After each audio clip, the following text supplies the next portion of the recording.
ನಮಸ್ಕಾರ, ಇದು ಸಕ್ಕ ಸುದ್ದಿಯ ಫುಲ್ ಮೇಲ್ಸ್ ನ್ಯೂಸ್ ಲಂಚ್. ನಾನು ಜಯಪ್ರಕಾಶ್ ಶೆಟ್ಟಿ. ಇದೀಗ ಹೆಡ್ಲೈನ್ಸ್.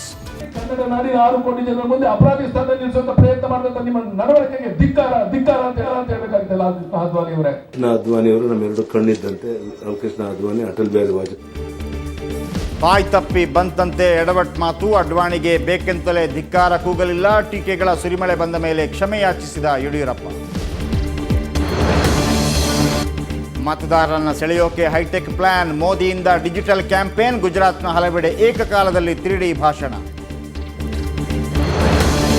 ಯುಪಿಎಗೆ ವಿಶ್ವಾಸ ಮತದ ಸವಾಲು ಹಾಕಲು ರೆಡಿ. ಬಿಜೆಪಿ ಬೆಂಬಲ ಕೇಳಿದ ಮಮತಾ ಬ್ಯಾನರ್ಜಿ. ಎಸ್ಪಿಯದ್ದೇ ನಿರ್ಣಾಯಕ ಪಾತ್ರ. ಪದ್ಮಾವತಿ ದೇವಿಗೆ ಬಂಪರ್ ಉಡುಗೊರೆ. 5 ಕೋಟಿ ರೂಪಾಯಿ ಬೆಲೆಯ ಸೀರೆ ನೀಡಿದ ಆಂಧ್ರ ಉದ್ಯಮಿ. ಸೀರೆಗೆ 9 ಕೆಜಿ ಚಿನ್ನ, ವಜ್ರ, ರೂಬಿ ಬಳಕೆ.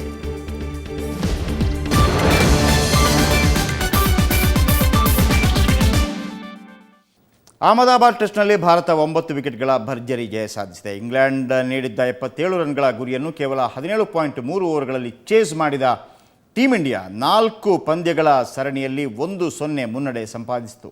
ಗೌತಮ್ ಗಂಭೀರ್ ಅನುಪಸ್ಥಿತಿ. ಸೆಹ್ವಾಗ್ ಜೊತೆ ಇನ್ನಿಂಗ್ಸ್ ಆರಂಭಿಸಿದ ಚೇತೇಶ್ವರ್ ಪೂಜಾರ್ ಸ್ಫೋಟಕ ಆಟಕ್ಕೆ ಮುಂದಾದರು. ಮೊದಲ ವಿಕೆಟ್ಗೆ 57 ರನ್ ಸೇರಿಸಿದರು. 25 ರನ್ ಗಳಿಸಿ ಸೆಹ್ವಾಗ್ ಸ್ವಾನ್ಗೆ ವಿಕೆಟ್ ಒಪ್ಪಿಸಿದರು. ನಂತರ ಜೊತೆಯಾದ ಪೂಜಾರ ಹಾಗೂ ವಿರಾಟ್ ಕೊಹ್ಲಿ ಗೆಲುವಿನ ದಡ ಸೇರಿಸಿದರು.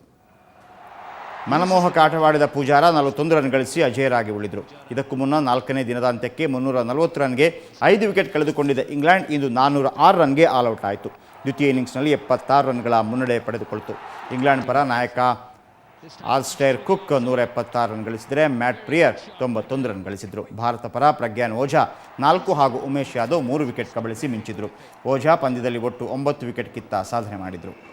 It's got better and better and better. Cheteshwar Pujara. Kevin Peterson. This time punched through the offside. Very good shot by Virat. Uses the bottom hand in his wrist to very good effect. Pujara. It's got better and better and better. Overpitched. No chance of the ball turning. And he's to hit this through extra cover and then realises at the last. That will be a happy dressing room.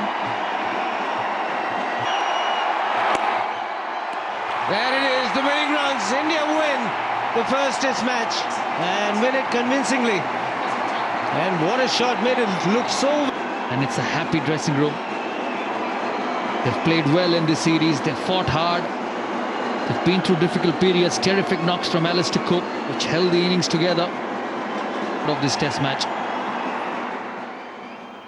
Dressing room's happy. Duncan Fletcher remembers the 4-0. Okay, ಇದರ ಬಗ್ಗೆ ಹೆಚ್ಚಿನ ಮಾಹಿತಿ ನೀಡಲಿದ್ದಾರೆ ರವಿ, ನಮ್ಮ sports ಪ್ರತಿನಿಧಿ. ರವಿ, ಈ ಒಂದು ಗೆಲುವು ಭಾರತಕ್ಕೆ ಎಷ್ಟು ಮುಖ್ಯವಾಗಿತ್ತು?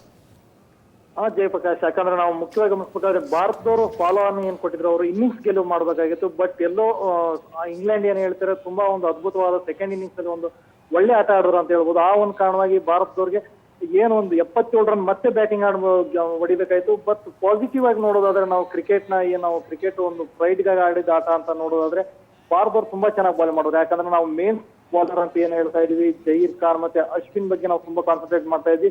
ಬಟ್ ಅವ್ರು ಬಿಟ್ಟು ಹೀರೋಗಳು ಪ್ರಗ್ಯಾನ್ ಓಝಾ, ಉಮೇಶ್ ಯಾದವ್ ಕೆಲವು ಭಾರತದಲ್ಲಿ ಬೇರೆ ಈ ಏನ್ ಆಟಗಳು ಏನ್ ಮೇನ್ ಬ್ಯಾಟ್ಸ್ಮನ್ ಮತ್ತೆ ಮೇನ್ ಬೌಲರ್ಗಳು ಏನಿದೆ ಅವ್ರು ಬಿಟ್ಟು ಸಹ ಈ ಪೂಜಾರ ಇಂಥವರೆಲ್ಲ ಆಡ್ತಾ ಇರೋದು ಭಾರತಕ್ಕೆಲ್ಲ ಪ್ಲಸ್ ಪಾಯಿಂಟ್ ಅಂತ ಹೇಳ್ಬೋದು. ಯಾಕಂದ್ರೆ ನಾವೇನ್ ಯಾರ ಮೇಲೆ ನಾವು ಹೆಚ್ಚಿನ ಒತ್ತಡ ಇರೋಲ್ಲ, ಮತ್ತೆ ಯಾರ ಮೇಲೆ ನಾವು ಎಕ್ಸ್ಪೆಕ್ಟೇಷನ್ ಮಾಡೋ ಅವರೆಲ್ಲ ಆಡ್ತಾ ಇರೋದ್ರಿಂದ ಒಂದು ಪಾಸಿಟಿವ್ ಫ್ರೇಮ್ ಆಫ್ ಮೈಂಡ್ ಅಲ್ಲಿ ಇಂಡಿಯಾದವರು ಆಡ್ತಾ ಇದ್ದಾರೆ.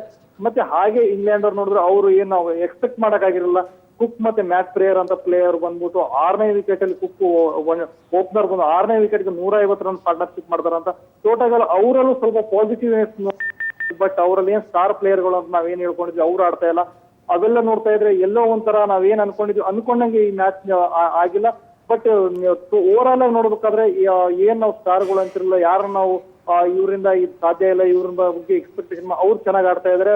But compare to England Bharat compare ಮಾಡಿದ್ರೆ ಇಂಗ್ಲೆಂಡ್ ಏನ್ ಸೆಕೆಂಡ್ ಇನ್ನಿಂಗ್ಸ್ ಆಡಿದ್ರು ತುಂಬಾ ಅದ್ಭುತವಾದ ಒಂದು ಆಟ ಆಡಿದ್ರು. ಎಲ್ಲ ಅವ್ರ ಕಾನ್ಫಿಡೆನ್ಸ್ ಲೆವೆಲ್ ಸ್ವಲ್ಪ ಜಾಸ್ತಿ ಆಗಿರುತ್ತೆ.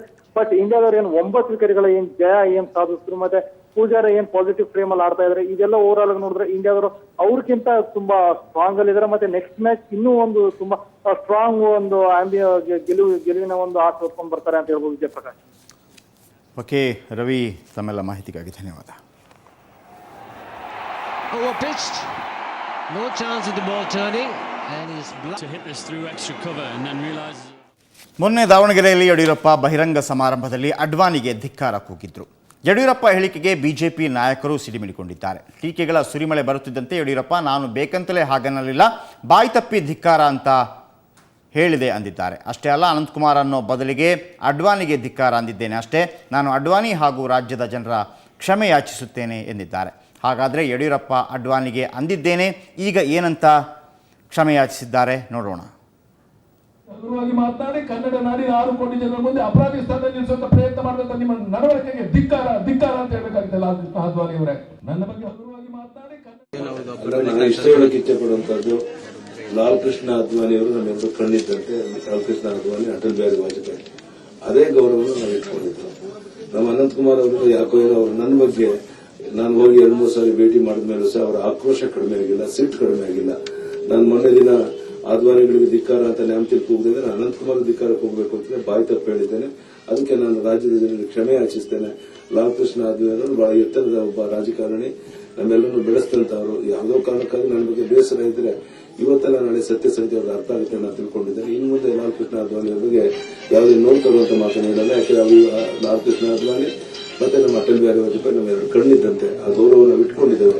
ಅವ್ರು ಎಷ್ಟೇ ನನ್ನ ಮೇಲೆ ಸಿಟ್ಟು ಮಾಡಿದ್ರು ಸಹ ನಾನು ಇನ್ನು ಮುಂದೆ ಯಾವುದೇ ಒಂದು ಮಾತುಗಳನ್ನು ಆಡೋದಿಲ್ಲ ಅಂತ ಹೇಳಿ ಭರವಸೆಯನ್ನು ಕೊಡ್ತಾರೆ. ಇನ್ನು ಯಡಿಯೂರಪ್ಪ ಅವರು ಅಡ್ವಾಣಿ ವಿರುದ್ಧ ಧಿಕ್ಕಾರಕ್ಕೆ ಹೋಗಿದ್ದು ಅಕ್ಷಮ್ಯ ಎಂದು ಬಿಜೆಪಿ ರಾಜ್ಯಾಧ್ಯಕ್ಷ ಕೆಎಸ್ ಈಶ್ವರಪ್ಪ ಕಿಡಿಕಾರಿದ್ದಾರೆ. ಚಿತ್ರದುರ್ಗದಲ್ಲಿ ಮಾತನಾಡಿದವರು ಬಿಎಸ್ವೈಗೆ ಮಾತಿನ ಮೇಲೆ ಹಿಡಿತವಿಲ್ಲ, ಶಿಷ್ಟಾಚಾರ ಮರೆತು ಅವರು ಮಾತನಾಡುತ್ತಿದ್ದಾರೆ ಅಂತ ಗುಡುಗಿದ್ರು. ಅವರ ಹೇಳಿಕೆಗಳಿಗೆಲ್ಲ ಮುಂದಿನ ಚುನಾವಣೆಯಲ್ಲಿ ಉತ್ತರ ಕೊಡುತ್ತೇವೆ. ಅವರೊಬ್ಬ ಶಿಕಾರಿಪುರದ ಸಾಮಾನ್ಯ ಶಾಸಕ ಎಂಬುದು ನೆನಪಿರಲಿ.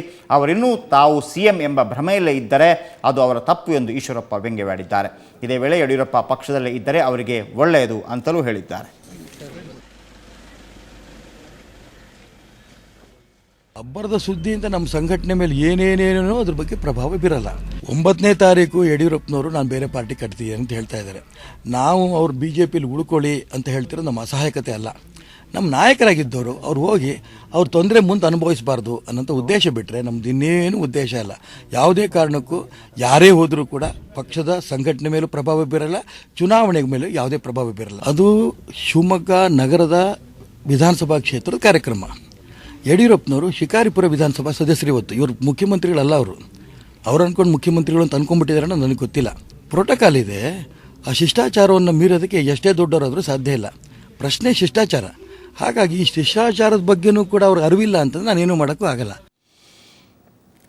ಇದಕ್ಕೂ ಮೊದಲು ಬಳ್ಳಾರಿಯಲ್ಲಿ ಮಾತನಾಡಿದ ಈಶ್ವರಪ್ಪ ಯಾವುದೇ ಕಾರಣಕ್ಕೂ ಸಚಿವರು, ಸಂಸದರು ಹಾಗೂ ಶಾಸಕರು ಬಿಜೆಪಿ ಬಿಟ್ಟು ಹೋಗಲ್ಲ, ಇದೆಲ್ಲ ವದಂತಿ ಅಂತ ಈಶ್ವರಪ್ಪ ಹೇಳಿದ್ದಾರೆ. ಬಳ್ಳಾರಿಯಲ್ಲಿ ಮಾತನಾಡಿದವರು ಪಕ್ಷ ಬಿಡುತ್ತೇನೆಂದು ಹೇಳುತ್ತಿರುವ ಯಡಿಯೂರಪ್ಪ ಕೂಡ ಇನ್ನೂ ತಮ್ಮ ಶಾಸಕ ಸ್ಥಾನಕ್ಕೆ ರಾಜೀನಾಮೆ ನೀಡಿಲ್ಲ. ಯಡಿಯೂರಪ್ಪ ಅವರ ಹಿಂದೆ ಬೆರಳಿಕೆಯಷ್ಟು ಶಾಸಕರು ಮಾತ್ರ ಇದ್ದಾರೆ ಅಂತ ಹೇಳಿದರು. ಅಲ್ಲದೆ ಯಡಿಯೂರಪ್ಪ ಅಡ್ವಾಣಿ ವಿರುದ್ಧ ಧಿಕ್ಕಾರ ಕೂಗಿರುವುದು ಕ್ಷಮೆ ಇಲ್ಲದ ತಪ್ಪು ಅಂತಾನೂ ಈಶ್ವರಪ್ಪ ಹೇಳಿದ್ದಾರೆ. ಆ ಮಂತ್ರಿ ಪಾರ್ಟಿ ಬಿಟ್ಟು ಹೋಗ್ತಾರೆ, ಈ MLA ಪಾರ್ಟಿ ಬಿಟ್ಟು ಹೋಗ್ತಾರೆ, ಈ ಲೋಕಸಭಾ ಪಾರ್ಟಿ ಸದಸ್ಯರ ಪಾರ್ಟಿ ಬಿಟ್ಟು ಹೋಗ್ತಾರೆ. ಇದೆಲ್ಲ ಕೇವಲ ವದಂತಿ. ಯಾವುದೇ ಮಂತ್ರಿ ಪಕ್ಷವನ್ನು ಬಿಟ್ಟು ಹೋಗಲ್ಲ ಅನ್ನೋಂಥ ತೀರ್ಮಾನವನ್ನು ಎಲ್ಲರೂ ಒಟ್ಟಿಗೆ ಸೇರಿ ತಗೊಂಡಿದ್ದೇವೆ. ಯಾವುದೇ ಲೋಕಸಭಾ ಸದಸ್ಯರಾಗಲಿ ರಾಜ್ಯಸಭಾ ಸದಸ್ಯರಾಗಲಿ ಭಾರತೀಯ ಜನತಾ ಪಾರ್ಟಿ ಬಿಟ್ಟು ಹೋಗಲ್ಲ. ಅಲ್ಲೊಂದು ಇಲ್ಲೊಂದು ಶಾಸಕರು ಬೆರಳು ಎಣಿಕೆಯಷ್ಟು ಶಾಸಕರು ಹೇಳ್ತಾ ಇದ್ದಾರೆ ನಾವು ಪಾರ್ಟಿ ಬಿಟ್ಟು ಹೋಗ್ತಿದ್ದೀವಿ ಅಂತ. ಆದರೆ ಅವ್ರಿನ್ಯಾರು ರಾಜೀನಾಮೆನೂ ಕೊಟ್ಟಿಲ್ಲ. ಮತ್ತು ಈ ಸರ್ಕಾರ ಭಾರತೀಯ ಜನತಾ ಪಾರ್ಟಿ ಸರ್ಕಾರ, ಯಾವುದೇ ಸಮ್ಮಿಶ್ರ ಸರ್ಕಾರದ ಪ್ರಶ್ನೆ ಇಲ್ಲ. ಕಮಲದ ಗುರುತಿನಲ್ಲಿ ಎಲ್ಲ ಚುನಾವಣೆಯಲ್ಲಿ ಗೆದ್ದು ಬಂದಿದ್ದೇವೆ. ಪೂರ್ಣಾವಧಿ ಸರ್ಕಾರವನ್ನು ಮಾಡ್ತೇವೆ. ಈ ಅಂಶವನ್ನು ತುಂಬ ಸ್ಪಷ್ಟವಾಗಿ ಎಲ್ಲರೂ ತಮ್ಮ ಅಂಶಗಳನ್ನು ಸ್ಪಷ್ಟ ಮಾಡಿದ್ದಾರೆ. ಓಕೆ, ನ್ಯೂಸ್ ಲಂಚ್ನಲ್ಲಿ ಈಗ ಒಂದು ಬ್ರೇಕ್.